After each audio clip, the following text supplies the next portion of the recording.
네, 그러면 한미 정상회담에서 나온 두 나라 정상의 말, 그리고 국정원을 통해 확인된 내용을 어떻게 해석해야 할지 정상회담이 열린 뉴욕 현지를 연결해서 분석해 보겠습니다. 임명현 기자. 네, 뉴욕입니다. 지금 제 뒤로 보이는 건물이 문재인 대통령이 머물고 있는 숙소이자 한미 정상회담이 열렸던 뉴욕 인터컨티넨탈 바클레이 호텔입니다. 북미가 실무협상에서 실질적인 진전을 이뤄야 한다는 이 두 정상의 합의 내용, 그리고 국정원이 내놓은 이 긍정적 전망을 묶어서 봤을 때요. 앞으로 북미 대화 어떻게 전망할 수 있을까요? 네, 오늘 나온 얘기를 종합해 보면 북미 실무협상이 임박한 것은 확실해 보이고 3차 북미 정상회담에 대해선 아직 유보적이었다, 이렇게 볼 수 있습니다.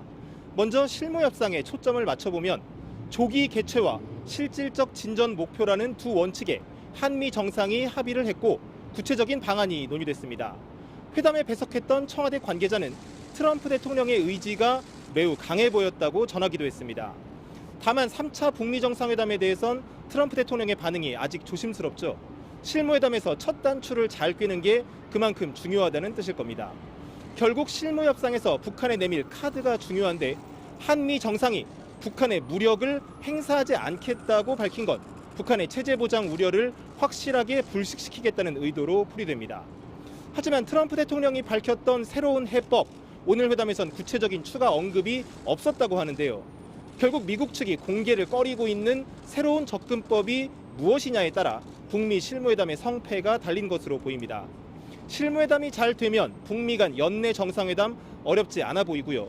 다만 김정은 위원장의 부산 방문은 고려할 변수가 훨씬 많기 때문에 가능성을 높게 보긴 현재로선 힘든 상황입니다.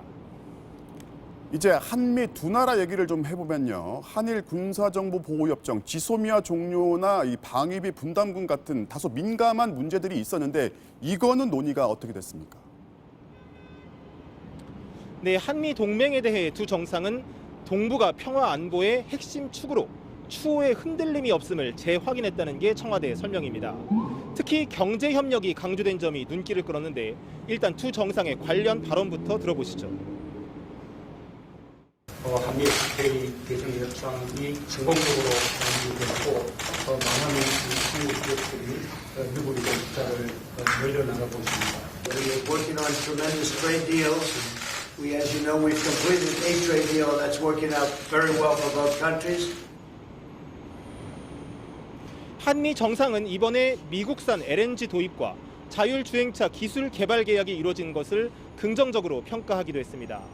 쟁점으로 예상됐던 한일 군사정보 보호협정 문제 등 한미일 안보협력 관련 사안에 대해 트럼프 대통령의 공식적인 문제 제기가 없었던 점도 눈여겨볼 만합니다. 다만 방위비 분담금 문제는 오늘 회담에서도 의견차가 확인된 것으로 보입니다. 아시다시피 미국은 대규모 증액을 요구하고 있죠. 문 대통령은 합리적 수준에서의 공평한 분담을 강조했습니다. 특히 미국산 무기 구매 계획을 자세히 설명하면서 분담금 협상에 참조해달라는 논리로 미국을 설득한 것으로 전해졌습니다. 지금까지 뉴욕에서 전해드렸습니다.